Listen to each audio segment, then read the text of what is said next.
Hi. Hello.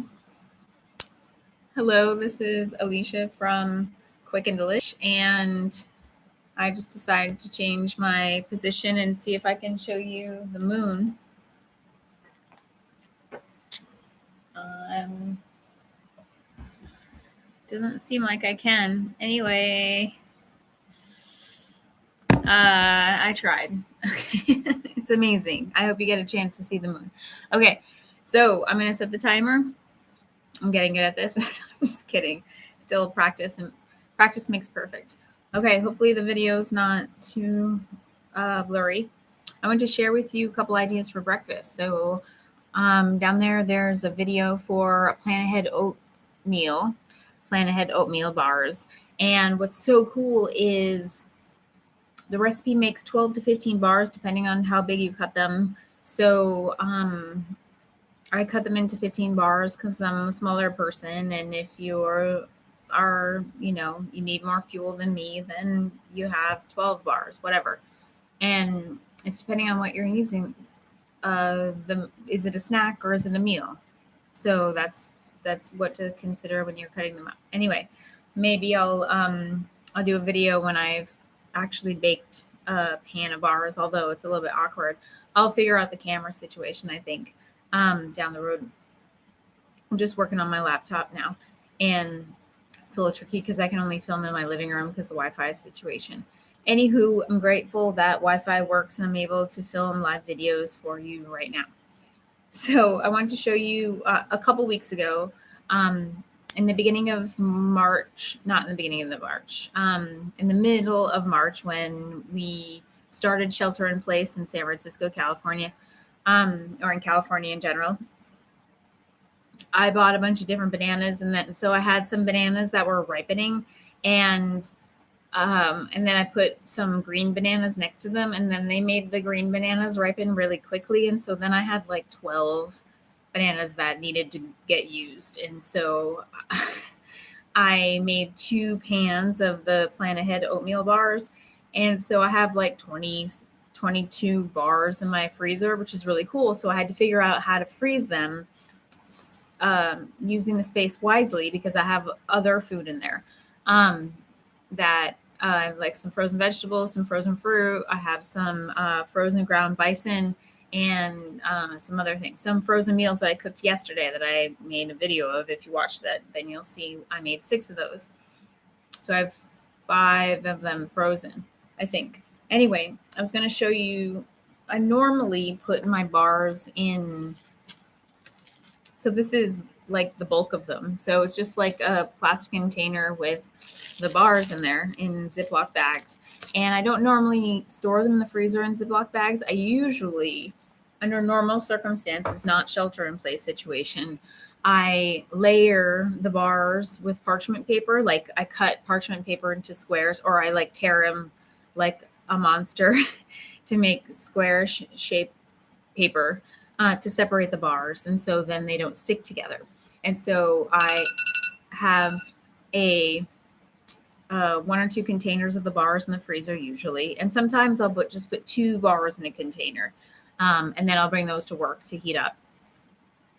So I freeze most of the pan that I bake, and then I reheat them. And so like this is an example of a bar. This is actually partially defrosted. I'm going to put this back in the refrigerator for my breakfast tomorrow, or I might have it for a snack today. And I'm going to have 1 or 2 hard-boiled eggs, depending on what I like. I prefer to peel my hard-boiled eggs before I put them back in the refrigerator. I know some of you prefer to just keep them in the peel, but I feel like that makes me have to peel them when I want to eat, and I'd rather do all the prep work in advance, so I literally just have to grab my food when I want to eat. So I want minimal thought when I need to eat. I like grab it, I'm heating it up, that's it. Grabbing a couple things, grabbing the protein, grabbing the starch or carbohydrate, grabbing the vegetables, heating it up, stovetop or in the microwave, whatever's easiest. I often think about how do I make the least amount of dishes? Not usually when I'm cooking for myself, because when I'm cooking, I'm not thinking about minimal dishes usually. Except for a couple circumstances, like should I pull out the Cuisinart to mince the garlic, or should I just chop some by hand, depending on the dish making situation. All right, the second breakfast I wanted to show you was overnight oats. So I have this awesome bell jar. The reason why I like this one compared to, there's two different kinds. So these ones I use for soups. They're both somehow 2-cup jars. This one is a wider jar. Anyway, it's wider, and you can eat out of this one more easily than this one. This one's fine for like soups or whatever, or stews. But in terms of eating like a cereal or even soup, it's easier to eat out of this one. This one, you can only get 4 containers per box, and I actually buy them at my local hardware store, and I have not been able to find them on the Amazon. But I'm laughing because Amazon is where a lot of people are purchasing stuff nowadays. Anyway, so this is my own version of granola. It's a minimalist granola. So it's just toasted oats with coconut. And I got this, I'll pull out a piece of coconut. The coconut with the skins on. It's just kind of fun. It looks kind of sexy with the skins on. So there's toasted. I toasted them with a little oil, because they don't toast and get brown if you don't add them oil. Or they'll take forever to toast if you don't add oil. So I added, let's say, a third of a cup of the oats with coconut. And then I'm going to add like half of a cup of milk, whatever your favorite kind of milk is, non-dairy, what have you. But know if your milk is supposed to be also your protein source, I want you to think about that. So if it's soy milk, or if it's cow's milk or oat milk or whatever the milk is, and you want it to be the protein source, you want to make sure that there's protein in there. So you might want to add, in order to add a little bit of protein, you might want to add a little bit of like a high protein, sorry, I have a hard time finding the camera. A higher protein yogurt, like Icelandic, Greek, Bulgarian, whatever you like. There's a lot of high protein yogurts out there nowadays. Some people like cottage cheese in their oats. Anyway, so you could add like half of this container if you're adding milk to your overnight oats, or you can add the whole thing. It's up to you, depending on what you need. Okay, so then I'm going to add half of a cup of frozen blueberries. I got a really big bag of frozen blueberries that I was really excited about. And then I buy a large container of cinnamon. I go through like 2 to 3 of these containers of cinnamon a year. I know, I experiment making different recipes and such, but I almost put the lid on the wrong thing. That's like the best joke ever. Okay, so I just put, I don't know, a teaspoon and a half of cinnamon, some pumpkin pie spice. Another sweet spice that I really like is cardamom, ground cardamom. Yeah, just making sure it's the right thing. Okay, cool. And then I'm going to literally put this in the refrigerator with the lid on. In the morning, I'm either going to heat it in the microwave, heat it on the stove, depending on what I feel. I mix it up, never do anything the same. But oftentimes, if I do it in the jar that I'm going to eat out of, I'm probably going to do it in the microwave, right? Let's be real. I'll add protein powder to the overnight oats as well to add a little bit more protein. Excuse me. Another way so I've done this thing where I'll set up like 8 to 12 jars in advance with just the oats, like forget about the granola. It's just oats. So either a quarter cup or half of a cup, depending on, your activity. Is it a snack? Is it like, are you going on a 20-mile bike ride? So you need more carbohydrate then. And then, so portion out the 6 to 12 jars of oats. And then I'll add like some raisins or some kind of dried fruit. And I want to show you, I got these really good, there's some really good dried fruit nowadays that's not super dry, if you know what I mean, where it's still kind of very soft. So you can get these single serving dried fruit packages. They're called Sunny Fruit. So it's actually from Grocery Outlet, can pull through sometimes for us.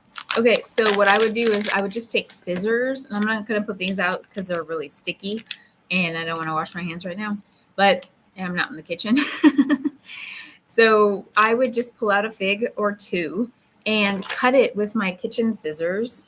Kitchen scissors are awesome. Thank you, whoever invented kitchen scissors. They also have dried apricots. And so the single serving packet is really cool. So if you use these for overnight oats, you could just cut up like 1 or 2 apricots per portion, because they're super sweet, and cut them up really small. And the goal is to just add a little bit of sweetness. You could also use overripe banana to add sweetness. So you just like smash up the overripe banana and then put that in the overnight oats. And if you're, as an option for adding sweetness with just fruit, because that's pretty awesome when you can use fruit to sweeten your food instead of adding actual sugar, because fruit is sweet and that's what it's there for. Cool. So 2 ideas for breakfast. Check out the Plan Ahead oatmeal bars. I'm just going to share one thing about the oatmeal bars from the original recipe in my video series down there. The original recipe includes like, I don't know, 1 or 2 teaspoons of maple syrup, but I've been able to cut out the maple syrup, and I'm not an anti-sugar Nazi or anything. But if I can actually eliminate some steps and choose when, like sometimes I'll add maple syrup after I heat this up. So then I'm in control of how much I'm adding to it, and I can actually taste it because it's on the top, right? And it tastes good. But if it's in it, you can't taste the maple syrup, and maple syrup is delicious, right? Right. Okay. And then the other thing I was going to say was, so I eliminated maple syrup because I use extra super ripe bananas, like super ripe bananas, like super, almost like all black, maybe not all black, but very spotty. Sure. I don't like to eat ripe bananas because they're too sweet for me, but they're great for adding to something like oatmeal or the Plan Ahead oatmeal bars. So I eliminated maple syrup. And then the other thing that I recently added, actually, it's probably been a year ago, but I add 2/3 of a bag of frozen peas to the Plan Ahead oatmeal bars to add more protein and fiber. And that was to substitute some of the chia seeds and the hemp seeds of the flaxseed that's in the original recipe. So instead of those seeds, which you could totally add some of those, I decided to go with frozen peas. And you can't taste them. You could see them, but peas are sweet and benign and nice. Anyway, okay, so 2 breakfast ideas. There's actually a overnight oats video as well. So this is just kind of inspiration to check out the videos. And so that was my tip for today's day 6 of the 33-day self-care is your 33-day self-care is your best defense challenge. And that is our task right now, is to figure out how to take care of us, because we're number 1. We are number 1, number 1, number 1. Okay, that's it from me. I'm Alicia from Quick and Delish, and to be continued. Thank you.